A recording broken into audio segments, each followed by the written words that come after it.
Good morning. Government college Deoli के YouTube channel में BA first year class में आपका स्वागत है। हम व्यवहारवाद पढ़ रहे थे। इससे पहले हमने व्यवहारवाद की जो क्लास हुई थी उसमें व्यवहारवाद का जो उदय विकास कैसे हुआ था और व्यवहारवाद क्या होता है, उसकी परिभाषाएं क्या है, उनके बारे में हमने अध्ययन किया था। और इस अध्याय में हम इसके उदय के प्रमुख कारण और इसकी मूल जो मान्यताएं हैं उनका वर्णन करेंगे और जानेंगे कि व्यवहारवाद की मूल मान्यताएं क्या हैं। और वो जो मूल मान्यताएं हम इसमें बताएंगे वो बिल्कुल फिक्स हैं, उनको हमें सेम उसी तरह से क्रम से ही याद करना होता है, उनको हम अपना हिसाब से चेंज नहीं कर सकते हैं। ठीक है, तो हम आज में पढ़ेंगे व्यवहारवाद उदय के कारण। उदय के कारणों में जो पहला कारण है, जो हमने पहले बताया था कि सारे जो व्यवहारवादी थे ये परंपरा का जो राजनीतिक सिद्धांत थे उनसे बहुत ज़्यादा परेशान थे। उसके प्रति इनके मन में असंतोष उत्पन्न हो गया था। उस असंतोष के परिणाम स्वरूप ही व्यवहारवाद का जन्म हुआ था। तो सबसे पहला प्रमुख कारण तो यही है कि परंपरावादी जो राजनीतिक सिद्धांत है उनके प्रति इनमें असंतोष उत्पन्न हुआ था द्वितीय विश्व युद्ध के बाद की बदलती हुई परिस्थितियों में।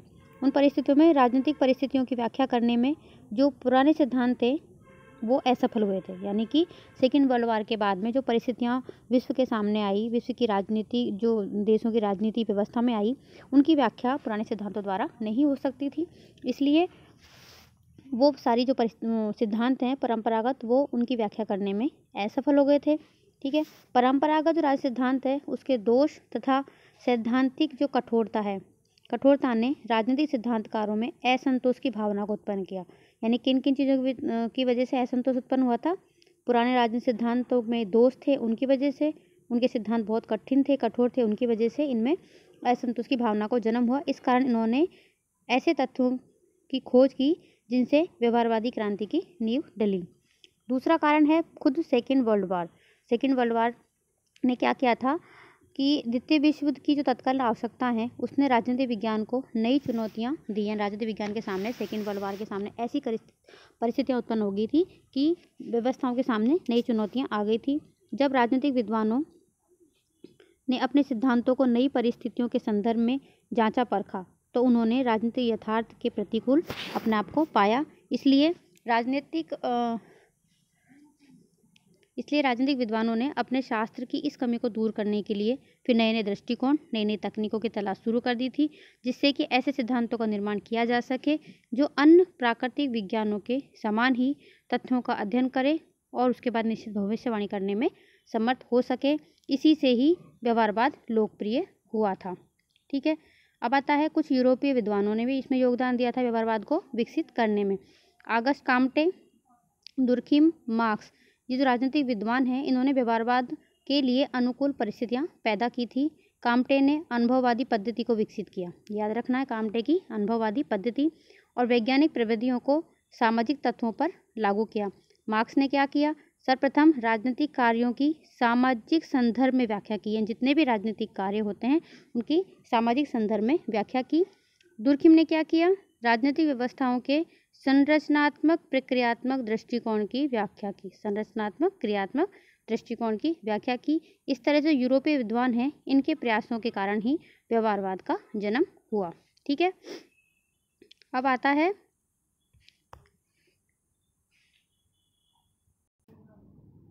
तीसरा सामाजिक विज्ञानों का प्रभाव। चौथा जो है सामाजिक विज्ञानों का प्रभाव, यानी समाजशास्त्र। सामाजिक विज्ञान मतलब जितने विषय और हैं जो हम सोशल साइंस में पढ़ते हैं, उन जो विषय थे उनके क्षेत्रों में बहुत पहले ही ये क्रांति आ चुकी थी। उनमें नए नए दृष्टिकोण, नई नई पद्धतियाँ, नए नए शोध होने लगे थे।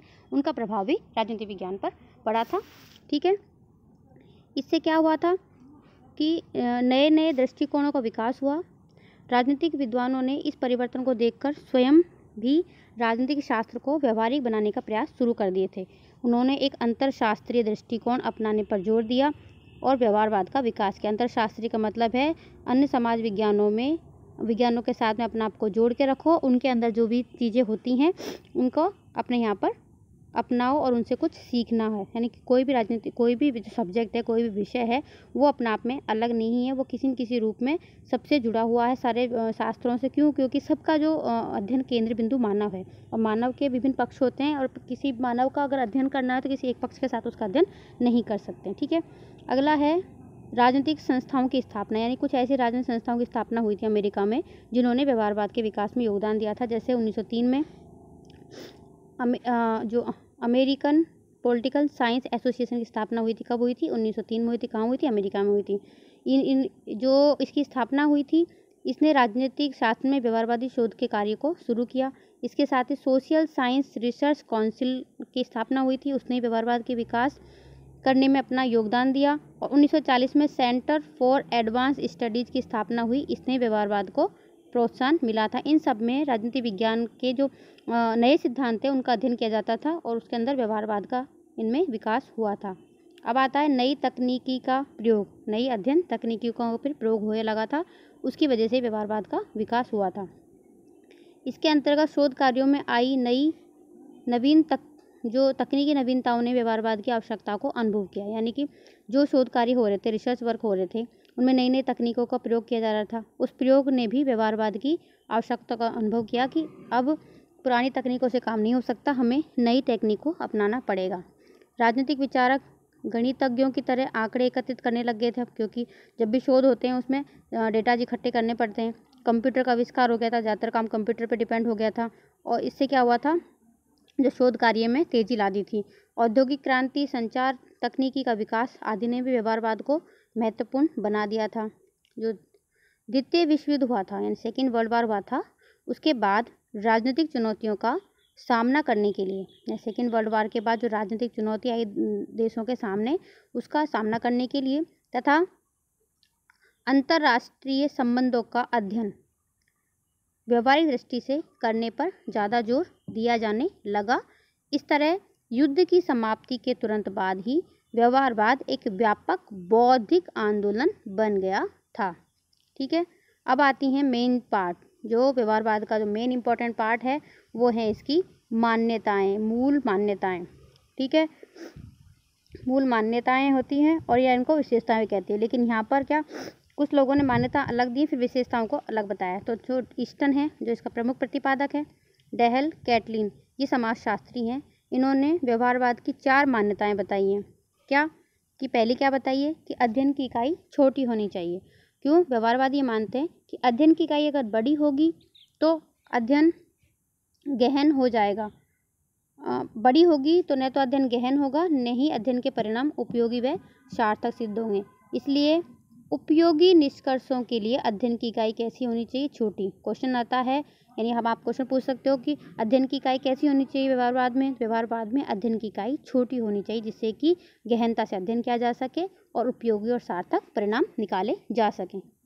दूसरी क्या मानते हैं व्यवहारवादी? ये मान्यताएं हैं, व्यवहारवादी क्या क्या मानते हैं व्यवहारवाद के अंतर्गत। इसकी जो मेन विशेषताएं, जिनको मूल मान्यताएं कहते हैं, वो अलग आएंगी और वही हमें याद करनी अच्छे से। दूसरा है, अध्ययन में वैज्ञानिक विधि का प्रयोग किया जाना चाहिए। व्यवहारवादी मानते हैं कि वैज्ञानिक जो विधि है उसके द्वारा ही ज्ञान को स्थायी और सार्वदेशिक बनाया जा सकता है।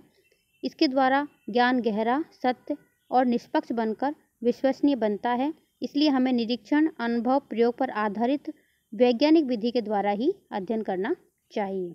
ठीक है, अगला इसका जो मानते हैं ये, वो है अंतर अनुशासनीय अध्ययन पर बल।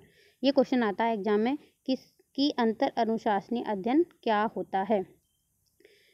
व्यवहारवादी क्या मानते हैं कि ज्ञान जो है वो समग्र तथा उसकी सच्चाई का परीक्षण, उसका ज्ञान की समग्रता, सच्चाई का परीक्षण, उसका ज्ञान के अन्य पहलुओं के साथ संबंध स्थापित करके ही किया जा सकता है। यानी ज्ञान कितना समग्र है, ज्ञान में कितनी सच्चाई है, हमने जो उसका ज्ञान प्राप्त किया उसका कैसे पता लगाया जाएगा? जब हम दूसरे जो विषय हैं उनके साथ में उसको संबंध स्थापित करेंगे तभी। राजनीति शास्त्र के निष्कर्ष हैं कब उपयोगी होंगे? तब अन्य समाज विज्ञान जैसे अर्थशास्त्र, मनोविज्ञान, समाजशास्त्र आदि से उसका संबंध स्थापित किया जाएगा। इस प्रकार व्यवहारवादी एक अंत्य अनुशासनीय अध्ययन पर जोर देते हैं। अंत्य अनुशासनीय अध्ययन का मतलब होता है जिसके अंतर्गत सभी समाज विज्ञानों का आपस में अध्ययन किया जाता है और एक समाज विज्ञान के अंदर की गई खोज का परीक्षण दूसरे समाज विज्ञान के साथ में किया जाता है और एक समाज विज्ञान के अंदर किए गए नए नए तकनीकों का प्रयोग भी अन्य समाज विज्ञानों में किया जाए। ठीक है, राजनीतिक शास्त्र को एक स्वतंत्र विज्ञान बनाया जा सकता है। ऐसा मूल्य मान्यता मतलब कि व्यवहारवाद के प्रति इस व्यवहारवादी जो व्यक्ति हैं, व्यवहारवादी आंदोलन के प्रणेता हैं, वो क्या क्या मानते हैं, वो इसकी मान्यताएं इसमें आई हैं। एग्जाम में मूल मान्यताएं पूछ लेते हैं तो बड़े क्वेश्चन में ये भी लिखनी है और जो नीचे विशेषताएं बताई जाएंगी वो भी लिखनी है। ठीक है। व्यवहारवादी अपने व्यवहारवाद के बारे में क्या मानते हैं कि अनुभव, निरीक्षण, प्रयोग, संदर्भ आदि के द्वारा राजनीतिक शास्त्र को एक स्वतंत्र विषय बनाया जा सकता है। स्वतंत्र विषय यानी कि वो अपना अलग विषय होगा, वो किसी अन्य विषय की शाखा नहीं होगी। ठीक है। इस तरह अंतः अनुशासनीय विषय के साथ साथ राजनीतिक शास्त्र एक स्वतंत्र अनुशासन भी हो सकता है। ठीक है। अब आते हैं हम अब व्यवहारवाद की जो मेन बात है, जो इम्पोर्टेंट है, उस पर आते हैं। इसकी विशेषताएं, लेकिन इसको मूल मान्यताएं भी कहते हैं। ठीक है। इसको व्यवहारवाद की बौद्धिक आधारशिलाएं कहती हैं। ठीक है। देखिए, सभी व्यवहारवादी विचारकों ने व्यवहारवाद के विकास करने में अपनी सभी महत्वपूर्ण भूमिकाएं निभाई हैं। ठीक है, हमने पहले पढ़ चुके हैं। ठीक है। लेकिन जो डेविड ईस्टन ने व्यवहारवाद को एक बौद्धिक आंदोलन बनाकर, नाम क्या याद रखना है, डेविड ईस्टन, इसने इसको बौद्धिक आंदोलन बनाकर अपना विशेष योगदान दिया। चार्ल्स वर्थ है, उसके द्वारा संपादित पुस्तक कंटेम्परेरी पॉलिटिकल एनालिसिस में उन्होंने अपना एक निबंध लिखा है, the current meaning of behaviourism. ठीक है, ये अपना निबंध लिखा था, उसमें व्यवहारवाद को उन्होंने विकसित किया था और जिन्हें संपूर्ण रूप में व्यवहारवाद की बौद्धिक आधारशिला कहा था। यानी कि इस जो उन्होंने निबंध लिखा था, इसमें व्यवहारवाद की उन्होंने कुछ विशेषताएं बताई हैं, उनको बौद्धिक आधारशिला कहा गया था और वो 8 विशेषताएं हैं। ठीक है। आते हैं कौन कौन सी हैं, देखो, नियमन, सत्यापन, तकनीकी प्रयोग, परिमाणीकरण, मूल्य, क्रमबद्धता, विशुद्ध विज्ञान और समग्रता। समग्रता, ये क्रम से हमको याद रखने पड़ते हैं। ठीक है। अब आते हैं नंबर 1 कि पहला का मतलब क्या होता है। अब आते हैं इसकी पहली विशेषता पर। पहली विशेषता है नियमन। मतलब नियमितताएं, मतलब कि नियमितता, रेगुलेशन की। कुछ व्यक्तियों को हम जानते हैं कि यार वो हमेशा ऐसे ही काम करेगा, इस पर्टिकुलर चीज़ पर ऐसा ही जवाब देगा, यानी उसके व्यवहार की एक पर्टिकुलर विशेषता है जो हर बार हमें दिखाई देती है। ठीक है। या चाहे लालची हो, लोभी हो, दयालु हो, ईमानदार हो, चालाक हो, मतलब कैसा भी हो, पागल हो, बुद्धू हो, उसकी जो हर काम में वो प्रवृत्ति देखने को आती है, उसको बोलते हैं नियमितता। ठीक है। ईस्टन कहते हैं कि प्रत्येक व्यक्ति के, वो तो हमने कॉमन व्यवहार की बताई, अब यहाँ बात है राजनीतिक व्यवहार की, कि प्रत्येक व्यक्ति के राजनीतिक व्यवहार में कुछ ऐसी प्रवृत्तियाँ पाई जाती हैं जो बार बार देखने को मिलती हैं। इन बार बार होने वाली प्रवृत्तियों के आधार पर उपयोगी निष्कर्ष निकालकर उन्हें सिद्धांत का रूप दे दिया जा सकता है। यद्यपि यह व्यवहार कई अवसरों पर भिन्न हो सकता है, लेकिन व्यक्ति भिन्न अवसरों पर कुछ बातों के बारे में अपनी समान राय ही प्रकट करते हैं। क्योंकि व्यक्ति के व्यवहार की बारंबारता या नियमितताएं कानून, नियमों व उपनियमों का आधार होती हैं। इन्हीं के आधार पर राजनीतिक व्यवहार का नियमतन होता है और चुनाव के समय समस्त राजनीतिक घटनाक्रम को इसी के आधार पर ही समझा जा सकता है। यानी व्यक्तियों के व्यवहार के आधार पर ही हम चुनाव के घटनाक्रम को, राजनीतिक घटनाक्रम को समझ सकते हैं। जैसे कि पर्टिकुलर किसी पार्टी की सरकार है, उस पार्टी की सरकार में कुछ भी होता है तो दूसरी पार्टी क्या करेगी, वो उसका राजनीतिक व्यवहार की नियमितता है। जैसे अभी जो कृषि कानून बनाए थे भाजपा सरकार ने बनाए, ठीक है, तो दूसरी जो सरकार है, चाहे वो भाजपा हो चाहे कांग्रेस हो, जो अपोजिट जो पार्टी होती है वो उनका विरोध करेगी, उससे संबंधित, उससे प्रभावित होने वाले व्यक्तियों का समर्थन करेगी। ठीक है। और ये हर बार आएगी।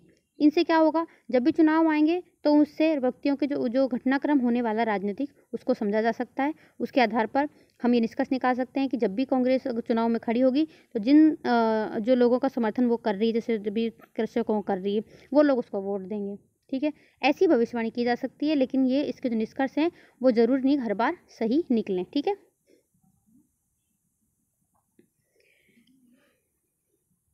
इस नियमित व्यवहार के कारण ही प्राकृतिक विज्ञानों की तरह ही भविष्यवाणी की जा सकती है। इसलिए सभी व्यवहारवादी विचारकों ने राजनीतिक व्यवहार को नियमितताओं की खोज करके शुद्ध राजनीतिक सिद्धांतों के निर्माण का मार्ग तैयार किया है।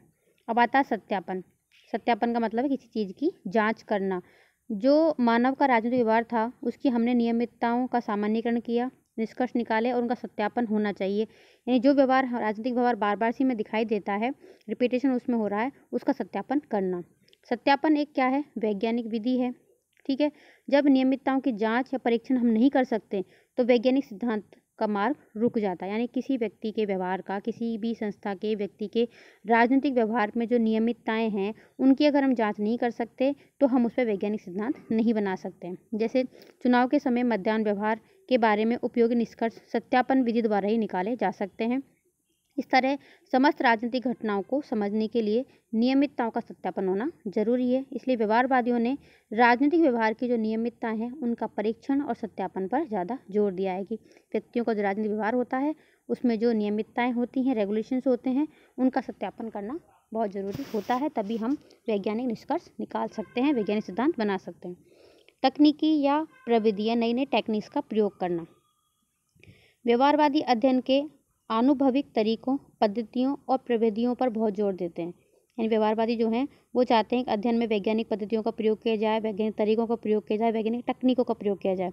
व्यवहारवादी कहते हैं कि तथ्य या डेटा, आंकड़े, फैक्ट्स जो होते हैं वो आंकड़े और नियमितताओं को प्राप्त करने के लिए हमें मान्य शोध प्रविधियों का ही सहारा लेना चाहिए। ठीक है। विषय सामग्री प्राप्त करने तथा उसकी प्रमाणिकता की जाँच करने के लिए ऐसी तकनीकों का प्रयोग करना चाहिए जिनका जो बार बार परीक्षण में सहायक हों, क्योंकि जो आधार सामग्री हमने प्राप्त की है एवं उसका निर्वचन करने वाला साधन है वो अपने आप में स्वयं सिद्ध नहीं होते हैं। ठीक है। एक उचित प्रविधि के अभाव में उपलब्ध आंकड़े भी निरर्थक साबित हो सकते हैं। नए तथ्यों के परीक्षण के लिए नई व उन्नत तकनीकों का सहारा लेना चाहिए। उचित साधन या तकनीक ही उपयोगी अध्ययन व निष्कर्ष का आधार होती हैं। इसलिए शोध कार्य करने में हमें ऐसे उपकरणों का, ऐसी टेक्निक्स का प्रयोग करना चाहिए जिनके आधार पर सुसंगत, विश्वसनीय और तुलनात्मक व उपयोगी सामग्री प्राप्त हो सके। अगली विशेषता है, अगली बौद्धिक आधारशिला है परिमाणीकरण। व्यवहारवादी क्या मानते हैं कि राजनीतिक जो व्यवहार है व्यक्तियों का वो बहुत जटिल होता है, इसलिए उसका मापन करना चाहिए, लेकिन वो मापन बहुत कठिन कार्य होता है। ठीक है। बिना मापन के जो मात्रात्मक तथ्य हैं वो अनुपयोगी हो जाते हैं। इसलिए अध्ययन में विवरण, अध्ययन सामग्री के लक्ष्यों के अनुरूप बनाने के लिए माप एवं परिमाणन की जरूरत होती है। यानी अध्ययन सामग्री है, उसको हम जो अध्ययन सामग्री हमने इकट्ठी की है शोध करने के लिए, वो हमारा लक्ष्य क्या शोध करने के लिए, उसको उसके अनुरूप बनाना है, तो उसका हमें मापन करना जरूरी है। इससे क्या होगा? अध्ययन में सूक्ष्मता आएगी, परिशुद्धता आएगी और तथ्यों में भी सुनिश्चितता और स्पष्टता आएगी। इसलिए तथ्यों को प्रमाणिक बनाने के लिए तथ्यों का परिमाणीकरण करते रहना चाहिए। अब आता मूल्य, यानी कि व्यवहारवाद है वो हमेशा मूल्यों को अपने शोध से अलग रखना चाहता है। वो मूल्य निरपेक्षता पर जोर देते हैं, ये हमें याद रखना है।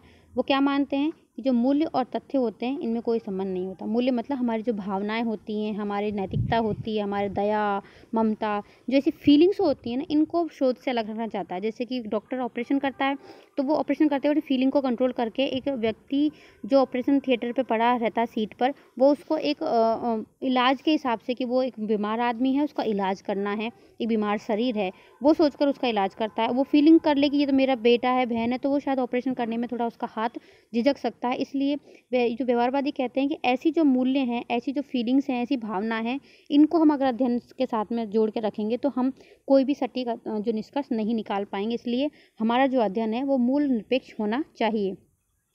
यदि राजनीतिक व्यवहार का अध्ययन मूल्यों को ध्यान में रखकर किया जाएगा तो उसमें अध्ययनकर्ता के निजी मूल्य, आदर्श और भावनाओं के शामिल होने का डर रहेगा और जो निष्कर्ष प्राप्त होंगे वो भेदभावपूर्ण और अनुपयोगी होंगे। राजनीतिक व्यवहार का अध्ययन अनुभविक प्रणालियों पर आधारित होने के कारण उसका मूल्य से कोई संबंध नहीं रहता है। ठीक है। इसलिए तथ्य और मूल्यों को अलग अलग रखकर ही अध्ययन किया जाना चाहिए, जिससे कि सही और सटीक निष्कर्ष निकाले जा सकें। अब है क्रमबद्धता। क्रमबद्धता का मतलब है कि क्रम से व्यवस्थित अध्ययन होना चाहिए हर चीज़, यानी कि जो शोध है राजनीति विज्ञान में वो व्यवस्थित होना चाहिए। व्यवस्थित का मतलब है सिद्धांतों से निर्देशित शोध होना चाहिए। यदि शोध सिद्धांतों के अनुसार नहीं होंगे तो वो महत्वहीन हो जाएंगे, और यदि वे सिद्धांत सामग्री से समर्थित नहीं है तो वो निरर्थक हो जाएगा। इसलिए अध्ययन, अवलोकन, तथ्यों का संग्रह, सिद्धांतों का निर्माण, सत्यापन आदि सभी में एक क्रमबद्धता रहनी चाहिए। पहले अध्ययन करो, फिर उसका अवलोकन करो, अवलोकन करने के बाद उसका डेटा संग्रह करो, फिर सिद्धांत निर्माण बनाओ, फिर उनकी सत्यापन करो। ठीक है, इसलिए प्रत्येक शोध कार्य का सिद्धांत के साथ जुड़ा होना आवश्यक हो, या शोध और सिद्धांत आपस में जुड़े हुए होने चाहिए। उनमें क्रमबद्धता, व्यवस्थीकरण का गुण होना चाहिए। ठीक है, विशुद्ध विज्ञान। विशुद्ध विज्ञान का मतलब जो प्योर साइंस है, जो साइंस जिसको हम कहते हैं, हम तो आर्ट्स पढ़ते हैं ना, जो साइंस होती है ना, वैसा साइंस बनाना चाहते हैं व्यवहारवादी अपने व्यवहारवाद को और राजनीति के अध्ययन को। व्यवहारवादियों के अनुसार कोई भी शोध सामाजिक उपयोगिता की दृष्टि से संचालित नहीं होना चाहिए। ज्ञान की खोज होगी तो सामाजिक समस्याओं का समाधान अपना आप ही हो जाएगा। सिद्धांत और प्रयोग दोनों ही वैज्ञानिक प्रयत्नों के अंग होते हैं। राजनीतिक व्यवहार को समझना, उसका विश्लेषण करना प्राथमिक आवश्यकता होनी चाहिए हमारी। उसके बाद उसकी सामाजिक उपादेयता पर विचार करना चाहिए। यानी पहले हमारा काम क्या होना चाहिए, पहले हम राजनीतिक व्यवहार को समझें, उसका विश्लेषण करें, उसके बाद जो विश्लेषण किया है उसकी समाज की उपयोगिता क्या होगी, उस पर विचार बाद में करना चाहिए, ऐसा ये मानते हैं। अर्थात जो ज्ञान हमने अर्जित किया है उसकी कसौटी केवल सैद्धांतिक और शुद्ध वैज्ञानिक होनी चाहिए। इसी से राजनीतिक शास्त्र को विशुद्ध विज्ञान बनाया जा सकता है। और इसका 8वीं और अंतिम विशेषता है एकीकरण या समायोजन या समग्रता। मनुष्य एक सामाजिक प्राणी है, ऐसा ये मानते हैं। उसकी सामाजिक, आर्थिक, राजनीतिक, सांस्कृतिक व अन्य सभी प्रकार की जो गतिविधियां हैं उसके व्यवहार से बराबर जुड़ी हुई हैं। इसलिए मनुष्य की प्रत्येक गतिविधि उसके संपूर्ण जीवन के व्यापक परिप्रेक्ष्य में ही समझी जा सकती है। इसलिए मानवीय परिस्थितियों की निकटता के कारण सभी समाज विज्ञानों का एक दूसरे के निकट आ गए हैं। इसलिए कोई भी जो राजनीतिक विद्वान है अन्य समाज विज्ञानों में हो रहे शोधों की उपेक्षा नहीं कर सकता। यदि उसे ऐसा करना है तो उसके शोध के परिणाम अप्रामाणिक और असामान्य होंगे। अतः राजनीतिक वैज्ञानिक को अन्य समाज विज्ञानों में हो रहे शोधों कार्यों पर भी अपनी गहरी दृष्टि रखनी चाहिए। अतः अंत अनुशासनात्मकता का पोषण करना चाहिए। अन्य जो विज्ञान हैं उनकी मदद से के बिना राजनीति विज्ञान कभी भी समृद्ध नहीं हो सकता। इस प्रकार डेविड ईस्टन द्वारा बताई गई ये सारी विशेषताएं उसे परंपरागत दृष्टिकोण से अलग करती हैं। इन विशेषताओं में व्यवहारवादी विश्लेषण की पूर्व धारणाएं, लक्ष्य और बौद्धिक आधारशिला शामिल है। ये विश्लेषण राजनीति विज्ञान में अनुभाविक प्रविधियों के प्रयोग के साथ साथ उसे परिशुद्ध विज्ञान बनाने के लिए भी प्रयासरत है। व्यवहारवादी क्रांति ने राजनीति शास्त्र को नई दिशा प्रदान की है और उसे एक अंतः अनुशासनीय दृष्टिकोण बनाने का प्रयास किया है। ठीक है, आज के लिए इतना ही। हम कल इसकी जो सीमाएं और आलोचनाओं का वर्णन करेंगे। ठीक है, धन्यवाद।